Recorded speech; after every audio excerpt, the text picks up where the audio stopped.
ዛሬ ዛሬ ከሁላችሁ ጋር እንተዋወቅ። እኔ አፍራሽ ነኝ ያጋንንት ስራ።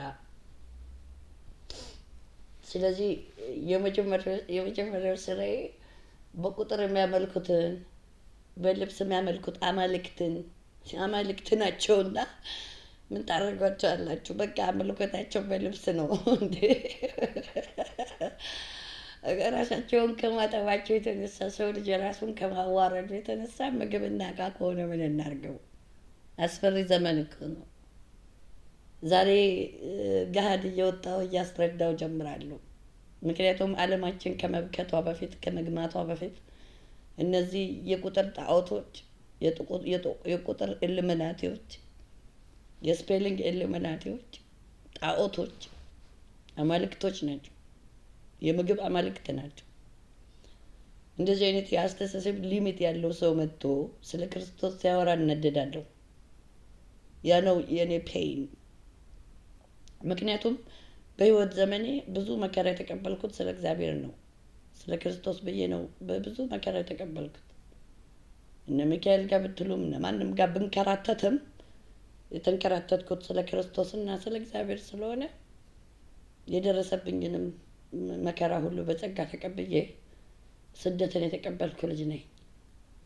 ወደኋላ ወደፊት ልትሉኝ አትችሉም ነው። እና የቁጥር ጠንቋዮች፣ የልብስ ጠንቋዮች፣ የምግብ ጠንቋዮች እነዚህ ቅራቅንቦ ጋርቤጅ ማለት በቃ በልተህ የምትጥለውን ዕቃ ራሱን ዘግዝቆ ምግብ ከሆነ ምንም ላደርገው አልችልም። ሰው እንደዚህ አይነት የወዳደቀ ጭንቅላት እየተነሳ ማጠብ ይከብደኛል ነው።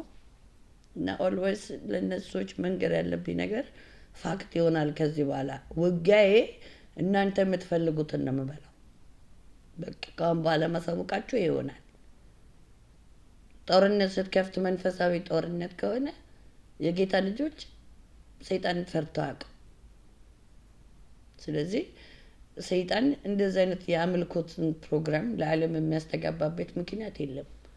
በምግብ ብላ፣ በቁጥር ብላ፣ በስፔሊንግ ብላ፣ በእንትኖች ብላ፣ በቅራቅንቦ ራስን ከማዋረድ በስተቀር ሌላ ዴፊኒሽን የለውም።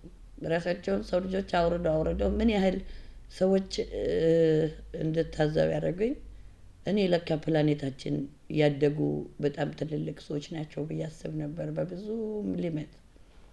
አሁን ግን ሁሉንም ስትመረምረው በቃ ፒዛ የሚበላ ስፔሊንግ እየቆጠረ የሚበላ ምናምን አውርደ ጋርቤጅ ውስጥ ጥላቸዋለህ። እነዚህ ሁሉ ሰዎች በቃ ምግቦች ነበሩ ብለህ ታስባለህ። ያን ያህል ራሳቸውን የዘቀዘቁ ጭንቅላቶችን እንዴት ብዬ ልምከራቸው በሚለው